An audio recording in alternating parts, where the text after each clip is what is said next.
మిర్యాలగూడలో పోలీసులు నకిలీ విత్తనాలను పట్టుకున్నారు. మిర్యాలగూడ 1 టౌన్ పోలీస్ స్టేషన్లో నిందితుల వివరాలను డీఎస్పీ రాజశేఖర్ రాజు మీడియాకు వెల్లడించారు.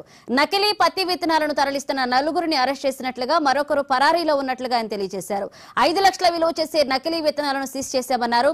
నకిలీ విత్తనాలు విక్రయిస్తే కఠిన చర్యలు తప్పవని డీఎస్పీ హెచ్చరించారు.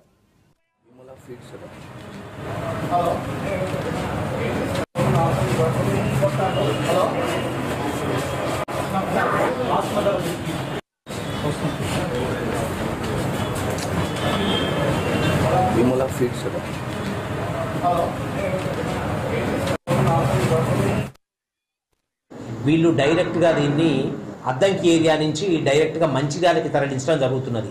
అద్దంకి ఏరియాలో ఉండేటటువంటి కొంతమంది వ్యక్తులు మందమర్రి ఏరియాలో సెటిల్ అయ్యి అక్కడ వ్యవసాయం చేస్తుండటం వల్ల అక్కడ వాళ్ళు రైతులతోటి కాంటాక్ట్ పెంచుకొని ఇక్కడి నుంచి తీసుకెళ్ళి అక్కడ అమ్మటం జరుగుతూ ఉంది. ప్రస్తుతానికి అది ఈ నిందితుడిని మేము అరెస్ట్ చేసి రేపు కోర్టు ప్రొడ్యూస్ చేసిన తర్వాత వీళ్ళ పోలీస్ కస్టడీకి తీసుకొని మిగతా విషయాలు ఏమన్నా ఉంటే ఆ విషయంలో కూడా తగిన విచారణ చేపడతాం.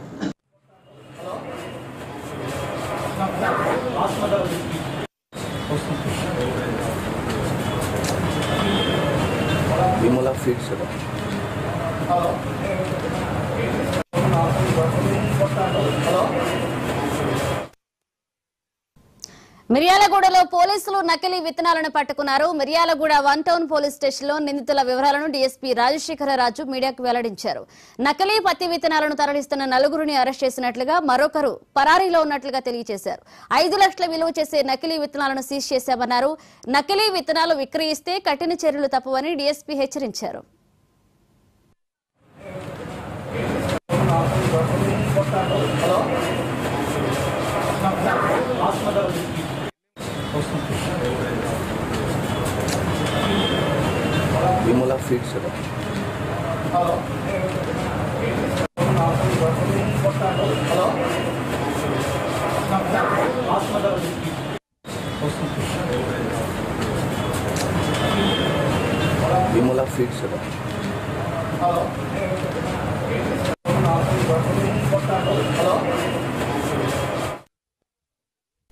మిర్యాలగూడలో పోలీసులు నకిలీ విత్తనాలను పట్టుకున్నారు. మిర్యాలగూడ 1 టౌన్ పోలీస్ స్టేషన్లో నిందితుల వివరాలను డీఎస్పీ వెల్లడించారు. ఇదే అంశానికి సంబంధించి మరిన్ని అప్డేట్స్ మా ప్రతినిధి రాము అందిస్తారు. రాము,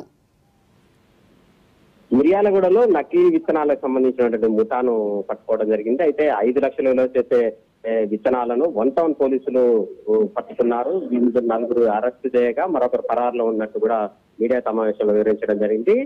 గత కొంతకాలంగా వీరంతా కూడా ఒక ముఠాగా ఏర్పడి ఈ రైతులకు నకిలీ విత్తనాలు అంటగడుతున్నారు. ఈ నేపథ్యంలో రైతులు ఆ విత్తనాలు వేసిన తర్వాత పంట దిగుబడి రాక తీవ్రంగా నష్టపోతూ ఆత్మహత్యలకు కూడా పాల్పడుతున్నటువంటి పరిస్థితి ఉంది. ఈ నేపథ్యంలోనే పోలీస్ శాఖ కావచ్చు, ఇటు వ్యవసాయ శాఖ కావచ్చు, జాయింట్ గా ఆపరేషన్ నిర్వహిస్తున్నటువంటి పరిస్థితి ఉంది. జిల్లాలో పలు చోట్ల కూడా నకిలీ విత్తనాలు అమ్మితే వారి కఠిన చర్యలు తీసుకుంటామని చెప్పేసి కూడా చెప్తున్నప్పటికీ కూడా కొంతమంది ముఠాగా ఏర్పడి నకిలీ విత్తనాలు రైతులకు అంటగడుతున్నారు. ఈ నేపథ్యంలోనే విషయం తెలుసుకున్నటువంటి పోలీసులు వలపన్ని వారి నకిలీ విత్తనాలను అంటగడుతున్నటువంటి ముఠాను పట్టుకోవడం జరిగింది. ఈ నేపథ్యంలో ప్రస్తుతానికైతే నలుగురు అదుపులో తీసుకున్నాము, మరొకరు పరారులో ఉన్నట్టు కూడా పోలీసులు చెప్తున్నారు. మొత్తంగా దీనికి సంబంధించినటువంటి వివరాలు కూడా మీడియాకు వెల్లడించారు పోలీసులు. ఎవరైతే నకిలీ విత్తనాలు రైతులకు అంటగడితే మాత్రం కఠిన చర్యలు తీసుకుంటామని చెప్పేసి ఇప్పటికే పోలీసులు హెచ్చరికలు జారీ చేశారు. ఈ నేపథ్యంలో పూర్తి స్థాయిలో దర్యాప్తు చేస్తున్నామని చెప్పేసి, ఇంకా ఈ దీని వెనక ఎవరైనా రాకెట్ వెనక ఎవరైనా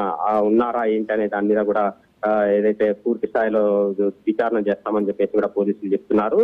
మొత్తంగా ఎక్కడ ఉమ్మడి జిల్లాలో నకిలీ విత్తనాలు ఎక్కడైనా రైతులకు అమ్మితే మాత్రం కఠిన చర్యలు ఉంటాయని చెప్పేసి కూడా ఇప్పటికే పోలీసులు హెచ్చరికలు జారీ చేస్తున్నటువంటి పరిస్థితి ఉంది. మరోవైపు ఈ నకిలీ విత్తనాలను రైతులు కొనవద్దు, మోసపోవద్దని చెప్పేసి కూడా అధికారులు చెప్తున్నటువంటి పరిస్థితి ఉంది. మొత్తంగా రైతులకు కూడా ప్రత్యేకంగా అవగాహన కల్పిస్తున్నామని చెప్పేసి కూడా వ్యవసాయ శాఖ అధికారులు కూడా చెప్తున్నటువంటి పరిస్థితి ఉంది. అయినప్పటికీ కూడా మాయమాటలు చెప్పి కొంతమంది ముఠాగా ఏర్పడి నకిలీ విత్తనాలు.